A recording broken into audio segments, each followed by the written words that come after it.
Just to jump in for a wee second, just on what Sarah's saying there, I'll have people ask all the time, but shouldn't, is cardio not better for losing weight, or should I not be doing more running as well? And, as Sarah says, whenever you compare cardio, and cardio being anything cardiovascular, running, jogging, anything like that, and weight training, the weight training wins every single time. Cardio is great for fitness, for improving your fitness, or if you just enjoy it. But as Sarah said, what fitness is your body's efficiency at performing the certain task that you're given it at that time. So say, for example, it is like a 5K run. If you'd never done that before and you take somebody out right now and try and put them through a 5K run, it'll take a lot out of them and they'll be wrecked after it. And if you do that consistently, every couple of days or for a period of time you take up running, after a while you'll find that it's pretty much a breeze. You can get through it fairly easily.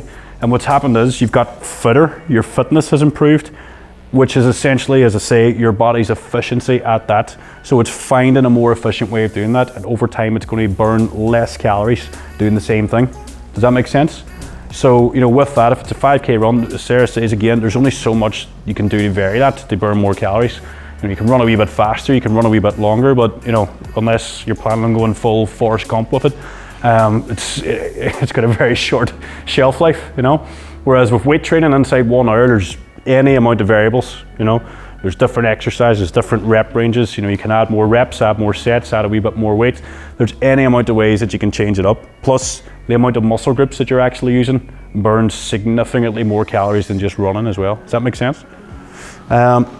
Next one then, tracking your calorie intake consistently. So again, consistently being very important here.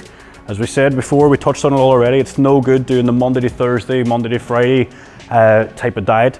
It has to be consistent. Now, and again, it's something Sarah said before, it's not that every single day forevermore men you have to eat this certain amount of calories. There are going to be days where it's lower, going to be days where it's higher. Like, just to give a typical example, like a client of mine, a fellow I train 1-to-1 at the minute, was at a wedding yesterday. We knew that he was going to be not tracking calories, having a drink, eating whatever he wanted. He's going to have no idea what he's taking in. So all we did was just strategically lower his calories in the days leading up to that.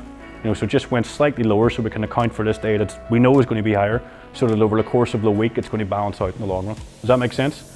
So it's not that you have this ceiling over your head every single day until you get the desired result. There are going to be days where it's higher, there's going to be days where you just won't track, but again, it's what you consistently do on average that's going to make the biggest impact. And then, just as we touched on before we took a wee break there, that 80-20 rule. Yes, you can still eat the foods that you love. There's nothing that has to be off the menu, but it's probably not a good idea to make up your overall calorie intake with things that are really high in calories, because